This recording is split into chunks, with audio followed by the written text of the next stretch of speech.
Good day and welcome to the UFC's Shanghai conference call.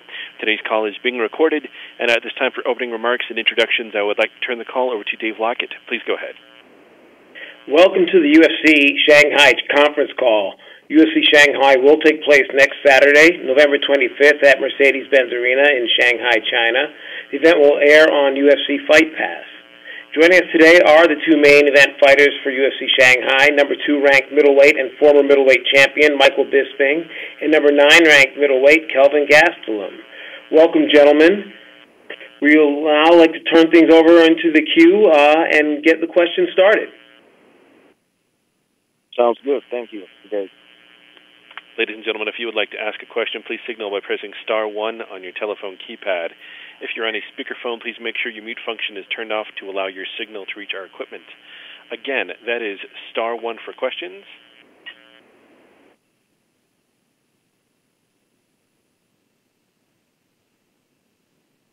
Okay, it appears that Mr. Bisping's line has disconnected. We're dialing out to that line right now. Okay, let's put it on hold and we'll begin in a moment. Okay. Please stand by, ladies and gentlemen.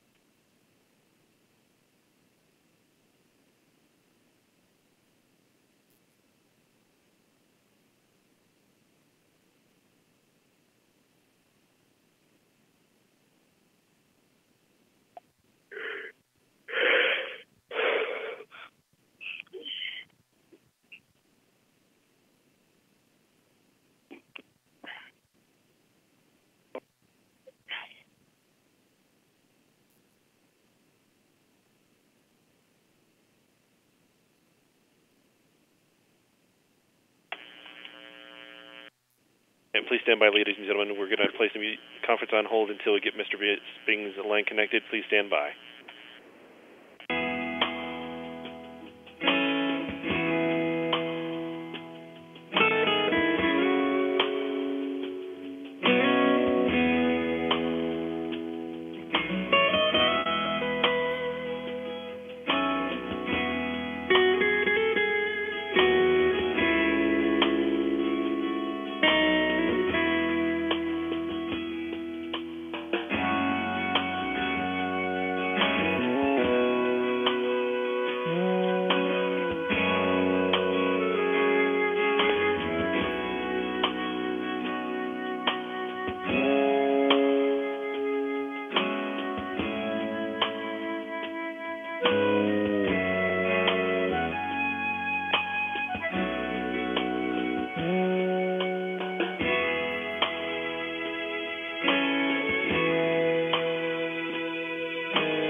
We'll move forward with the first question. Okay.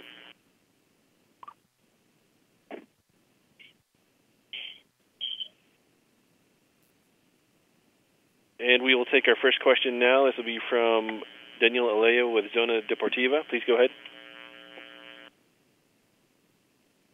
Hi, good afternoon. My first question will be for Kelvin. Kelvin, with this such a short notice changing your opponent, do you think it's for disadvantage for you in regarding your strategy for the fight? Do I think what? I'm sorry. ¿Crees que para ti sea desventaja el cambio de oponente en último horario respecto a tu estrategia? Okay, I understand. I'm going to answer it in English. I only feel it's an advantage career-wise.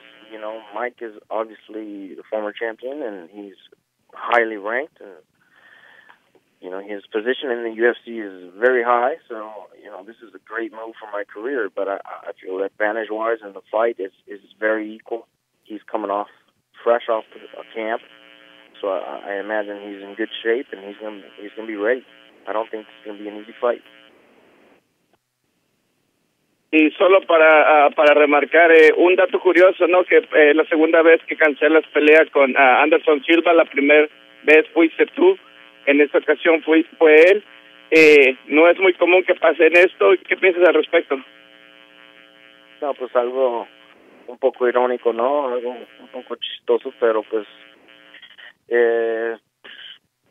han visto diferentes casos en este mundo de las artes marciales que esto sucede, ¿no? Y cosas suceden y pues hay que seguir rolando con el show. My last question for you will be, this victory, gaining a victory next Saturday, it will take you in a good position for next year to be a contender. Yes, if I win this fight, it will put me up high in the rankings and hopefully in the conversations to fight for the title. That's ultimately my goal. Thank you. Again, that was star one for questions. We'll now move to Jeffrey Harris with 411 Minia MMA. Good afternoon, everyone. Thank you for joining us today. First question for Kelvin. You're now fighting a number 2 ranked opponent, and I know getting a last-minute opponent in isn't ideal, but do you think this is a better opportunity for you to possibly get into the title mix a little bit quicker, considering you're fighting a former champion, ranked number 2, and he was just in a title fight with GSP? Absolutely. I mean, you said it. You know, he's ranked number 2, fresh off his title fight with GSP. I feel like this is an even better fight for my career, and I expect, I expect to be a tough fight. Hey, me and Calvin are both very busy. So if you got a good question to ask, can somebody ask it? Because these last 2 so far have been bullshit. Michael, I do have a question for you. Are you really 100% going into this fight, and are you sure you're physically able to make it to this fight, considering you were just in a very physical title fight with GSP?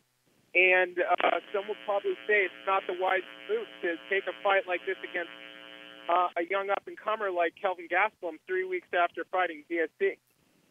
Well, some people would be wrong. I'm physically... Whose phone is that? Kelvin, can you hear that buzzing? Because it's fucking annoying. I can't concentrate. I can hear that. You can? Can you hear that buzzing? There we go. Right. It's gone, I think. Stop. Listen, yeah, I just had a tough fight, but there it is again. Put your phone on mute. Whoever's phone is doing that sound, because you're killing it for everybody involved. Does that feel great? The fight was a week ago. I spar 3 times a week. UFC, they send me to all the doctors. I've had my medicals. I'm physically 100% A-OK. Totally fine. It's a walk in the park. But, in terms of medicals and getting checked, is that different at all when you have to fight again this quickly after just fighting in a title fight? What is your question? Well, you said you've been checked out in terms of medicals and the doctors. When you're doing it again this quickly, when you're fighting again this quickly, is it different? Is the medical process and getting clearance different at all compared to... No, it's not different. Exactly the same. Listen, the UFC, I'm cleared medically, but the UFC just wanted to make sure that I'm fine, which I am, and that's that. Listen, Kelvin's a tough guy. I respect him a lot, and I'm focused on the fight. Obviously last week didn't go my way. Best way to rectify that is to get straight back on the horse, so to speak, and try and get back in the win column. Physically, I'm totally fine, 100% fine. Mentally, of course, I'm a little pissed off. So I want to rectify that, exercise my demons. Best way to do that, I'm a professional fighter, get back in the ring and fight again. And last question for Kelvin. Did you watch Bisping's fight with GSP at all? And is there anything you noticed you think for how Bisping will match up with you, and how do you think your boxing matches up with Bisping? Thank you very much. Yeah, no, of course I watched the fight, and we saw vintage, or not vintage, but we saw what Bisping does.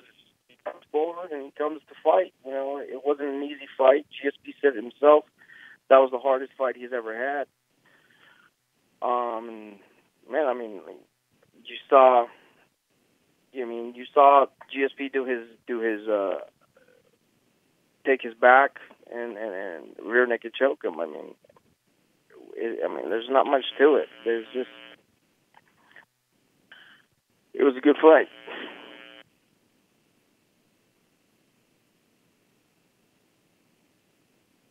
Thank you.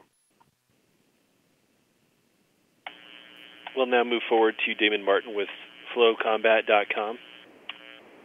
Hey, guys. First question for Michael Bisping. Mike, one question I forgot to ask you the other night. You unfortunately have had a history of fighting a lot of guys who have dealt with performance-enhancing drugs. You're getting this fight because Anderson Silva was forced out of the fight with USADA. Now, we don't know the full story, so I don't want to convict the guy, but I'm curious what your thoughts are on what a situation like this does to his legacy, kind of as an analyst role for you, Mike, because that's how you got this fight, and obviously Anderson was at one time considered the greatest of all time. Well, it completely destroys his legacy, in my opinion. There's a lot of people that have short memories, and they'll just remember his performances. His performances were great, but if you test positive for steroids twice, once you can try and talk your way out of it. Twice, I think the nail's in the coffin. The guy was a cheat, and it's a shame. It's really, really disappointing. I was a huge fan of Anderson Silva. It's just disappointing, and it's a black eye for the sport of MMA. Mike, you're doing this for yourself. You told me that before, and you said that this is for you. This isn't for anybody else. But I'm curious have you appreciated the reaction you've gotten from people that seem really impressed that you are willing to step up and take a fight like this on short notice. Whether it was off a win or a loss, it doesn't matter. 2 weeks' notice is pretty crazy for a guy of your experience to step into short notice. Have you noticed that? Have you appreciated the kind of outpouring of support you've had? Yeah, absolutely I have. It's kind of hard not to notice it. There's been a lot of positive things said and written, and of course, I appreciate all of that. It certainly makes a nice change from people talking shit.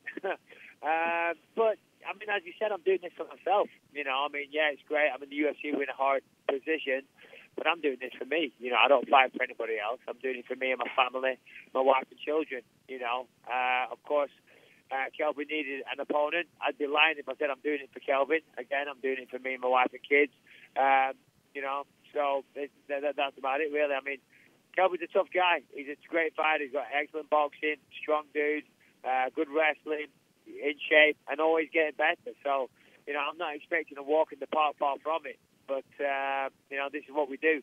There's no easy fights out there. We're all big, strong alpha males that are trained in martial arts, So, may the best man win in China. Do you think you'll have a size and a power advantage over Kelvin, considering you have been a middleweight your whole career, and Kelvin obviously has some great wins at middleweight, so I don't want to take anything away from him, but, obviously he's talked about, being more of a natural welterweight. Do you feel like you'll have a size and power advantage in this fight? I guess I'll have a size advantage. I don't know about power. Just because you're a bit bigger doesn't mean you're necessarily stronger or more powerful. Any strength and conditioning coach or any athlete will tell you that. So I'll definitely be bigger. I've got a longer reach. I'm taller. Kelvin's going to definitely be a bit stockier. So it swings in roundabouts. I'm not really looking at it like that. I don't think. I'm not trying to sound like a tough guy, but I couldn't care less about if he was 6'5" or 5'5". It doesn't matter. I just want to get back in there ASAP. And Kelvin, this came up with Kelvin out of the blue, and here we are. Am I a bit taller? Yeah. Is he stockier? Yeah. Will he be more powerful? Who knows? I guess we're going to find out. And a couple questions for Kelvin. Kelvin, kind of the same question I posed to Mike about Anderson Silva. And the reason I ask you, not only because you lost your opponent, but there was that little bit of controversy, back in June where you had to get dropped out of your fight, and he had made kind of a stink about that. And then you guys end up, fighting again, get scheduled to get in November, and then he drops out. Did your opinion or whatever of Anderson Silva change, after everything that unfolded in this last, week and a half? No, not at all. I mean, it's not like, it's not like I dislike Anderson or I like him. I feel indifferent about him. To me, it wasn't surprising that he got caught. And so it's just got to move on with the show. I feel like he definitely tarnished his legacy with this. And, it is what it is. The show must go on. Yeah. After you had the fight with Chris Weidman, I know you had mentioned the possibility of going back down to welterweight, and that's something, you've said numerous times. You've always intended on going back to welterweight, and then the opportunity came up to fight Anderson Silva. I mean, how are you feeling right now? Like, is this, because if you get a win over Michael Bisping, I mean, that's the last middleweight champion. I mean, you obviously, you would be much closer to a title shot there, or do you still feel like, after this fight, you will explore the possibility of going back to welterweight? Right. I feel like if I win this fight, then I might have tarnished those plans, and I might have just permanently put myself in a position where I'll be fighting for the middleweight title. So, I mean, that's, if I get to fight for the middleweight title, then that's ideal, But I also feel like if I do the right things and I'm able to make the 170 safely and healthy, then I can do it, and I want to fight for that title too. Awesome. Thanks, Kelvin. Appreciate it. Thanks. Again, that was star 1 for questions. At this time, we will move along to Spencer Kite, UFC.com. My first question is for Michael. Mike, what is it about your mindset and your approach that allows you to thrive in this kind of situation? Obviously, the biggest win of your career is on 18 days notice against Luke Rockhold, and here you are a couple weeks out jumping in against Calvin. Yeah, at the end of the day, this is what I've done my entire life. And I guess when it's kind of short notice, it does take a little bit of the pressure off you. Obviously I was fighting last week and I had the belt. That does bring extra pressure. This is just, now it's not about maintaining the champion. Now it's just about going out there and having a good fight. I didn't feel like I performed to the best of my ability last week. So that's why I was keen to get back in there so quickly. I've done this my entire life. I've done martial arts since I was 8 years old. And as I said before, I'm in shape and I'm on weight. I've got no injuries whatsoever. So realistically, I don't see how I could have turned this down. I honestly think this is a win-win situation for me. I get to go out there, I get to get back in the win column, hopefully, get to put on a great fight, remind the world what I'm capable of, and I get paid again. So, it's all positive from my perspective. And to piggyback off Damon's question earlier, does this feel like, and do you feel like jumping into this fight and the potential of winning this fight, and I know you've talked about fighting again at home one more time, sort of redefine your legacy yet again and sort of reshape the public opinion about you again? I'll be honest, I don't really think about those things. And there's definitely no strategy. That's not what I'm trying to achieve here. As I say, this opportunity kind of came out of the blue, and I was driving down the street, going to lunch with my wife and my in-laws, and I heard it on the radio, and I texted Dana straight away, and then the fight happened. So, there was no real design, there was no conscious effort, there was no sitting down with my management team and trying to think of how this can define my legacy. It was just some people play the piano. Some people fight. I like to fight. Simple as that. I like to fight, and I haven't got the belt anymore, so fuck it, let's fight. I assume there was a stern look from Mrs. Bisping when you told her your plans? Not really. To be honest, she knew, obviously, you put a brave face on it, and at the end of the day, you lose the fight, you lose your belt, whatever, life still goes on. But she knew I was disappointed. But in the grand scheme of things, it's not that important. No one hangs on to the belt forever, and I recognise that, and I'm a big boy. But yeah, I was a little, annoyed with how things went down. I know I could have done better. And she knows I'm a competitor. She knows I want to do better. And she fully understands me. She has become better. She's been with me for 18 years. Awesome. Thanks, Mike. And one for Calvin, if I could. You mentioned just a second ago that a win here may sort of permanently change your plans of maybe going back to welterweight. Is that something you will commit to one way or the other, or will it just remain that possibility, that asterisk for you?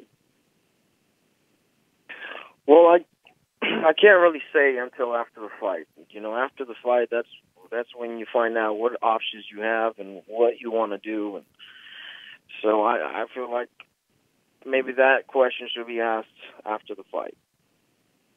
Do you feel at all like sort of walking that line between the two and holding out the possibility of going back down limits you in either direction at all? No, I feel like it actually gives me an advantage. If I want to go back down and challenge Tyron Woodley, then I feel I can, you know. And if I win this fight, it puts me right there in conversations for the title as well. So I feel it's a win-win. Awesome. I appreciate it. Thanks, guys.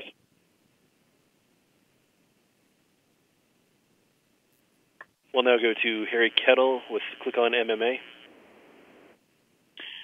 Hi guys, my first question is for Michael. Mike, given that you also want to fight in London in March, would you say that this stretch of your career has been and is going to be the busiest that it's ever been?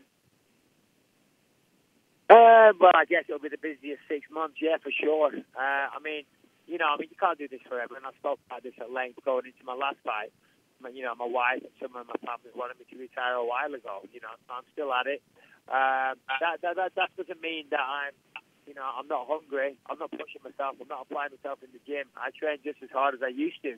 But I've got a lot of things going on outside of the octagon, and I'm proud of what I've achieved in this sport. I became world champion. I defended the belt, and you can't do it forever. Unfortunately, I lost last week. So my title run is over. I said I'd have one more fight in London, and of course, this came out of the blue. So. That's great. I get to compete. I get to try and exercise my demons from last week, as I said, and I get paid again. This is what I do. I'm a prize fighter. But yeah, for sure, man. I guess 3 months. If I fight in March, which I'd like to, that'd be November. Three fights in 4 months. So yeah, for sure, a busy period. And prior to actually taking this fight, was Kelvin someone that you maybe looked out for generally in the division, or someone that you'd followed the progress of at all? Obviously, I'm a fan of the UFC. I watch all the fights, and I work as an analyst as well. So, I keep an eye on things. And Kelvin's someone that I've seen. He won the Ultimate Fighter, and he's done great things. And, of course, he struggled making way to welterweight. He came up to middleweight, and he looks even better. He made short work of some opponents that's given me trouble in the past. So, I've always had my eye on him. To be honest, when I was champion, he's not somebody that I thought I would be fighting anytime soon, far from it, you know what I mean? But, of course, he was making a lot of noise, and here we are. We're fighting in Shanghai. I'm excited to get out to China. I've got fond memories of fighting in China in the past. I fought Kung Lee, and beat the piss out of Kung Lee out there, who has a lot of similarities. He's a southpaw. He's a shorter guy. He's a stockier guy with good explosive striking, and actually not bad wrestling. It went well, so I got good memories, and hopefully it goes well again. We'll see. No doubt, Kelvin has applied himself, and we're going to see a great version. He was fighting Anderson Silva. Everybody always gets up for Anderson Silva. You know what I mean? I'm not expecting an easy fight, far from it. Thanks, Mike. And my next questions are for Kelvin. Kelvin, do you think that a victory over a guy like Michael Bisping, who recently was the champion, would do even more for your career than a win over Anderson Silva would have done? Definitely. I feel like this is a much, much bigger fight than the Anderson fight would have been. So, yeah, I feel like this fight is a lot bigger than my previous opponent. And moving forward into 2018, will you be looking to be as busy as you were this year with 3 fights, or would you like to expand on that and maybe even go for 4? Oh, God, no. I think after this fight, I need a little break. I've done 3 main events in 12 months, and, it takes a toll on the body, and I feel like I need a little break after this. And one last question. It's been 4.5 years or so since you upset the odds to some people and won the Ultimate Fighter. Is being the underdog heading into these kind of fights something you prefer because it allows you to just go out there and do your own thing? Is that a question for me? Yes. That's been the story of my career. I've been the underdog in a lot of my fights, ever since the Ultimate Fighter, I was picked last, for God's sake. So, that's just been the story of my career, and I am more than happy to step up to the plate each and every time. Thanks, guys. Best of luck next week. Thank you. Thank you. And that will conclude the question and answer session. I'll turn it back to Dave Lockett for any additional closing remarks. Well, first, I'd like to thank Michael Bisping and Kelvin Gastelum for participating in today's call. We're looking forward to an exciting main event next Saturday. I'd also like to thank all of the media for joining on today's call. We hope everybody enjoys the event, and have a good day. And again, this does conclude today's call. Thank you all for your participation. Sounds